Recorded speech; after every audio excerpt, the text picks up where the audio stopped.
Hey guys, so welcome back to my YouTube channel again. I'm doing back-to-back videos, just a package from Louis Vuitton. Okay, I've actually never seen this ribbon before. It's like a black with white ribbon. Looks kind of cool. But yeah, so let's see what we have.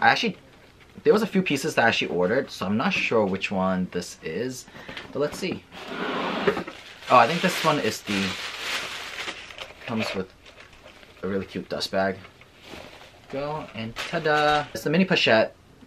I've always wanted this and I never was able to get it because it's always sold out, and it used to be super cheap, but now it's like $540. It's in brown monogram canvas.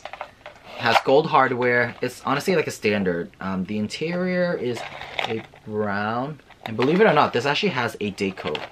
There's a date code right there inside.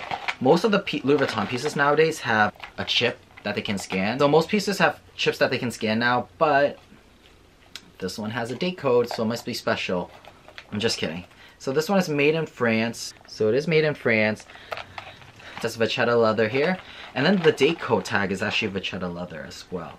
But the rest is just brown monogram. It's honestly kind of like, it's really like a flimsy piece. It feels very thin. And it has a detachable clasp. You want to attach on the same side and use it like this.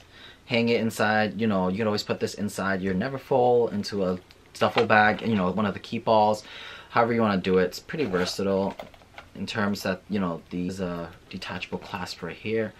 You can add charms to this. Let's compare it to the mini pochette Venice, the Venice leather one, the Valentine's. It's the same size. This one obviously feels more rigid just because it's almost double the price. It's full leather. This one is canvas, so it is way more. Yeah, this is mini pochette. There's no like special credit card slots or anything in it. It's just one big empty hole. It's kind of like it's pretty much a catch-all, you know. Remember guys, if you like this video, make sure you hit the subscribe button, and I'll see you next video. Bye guys.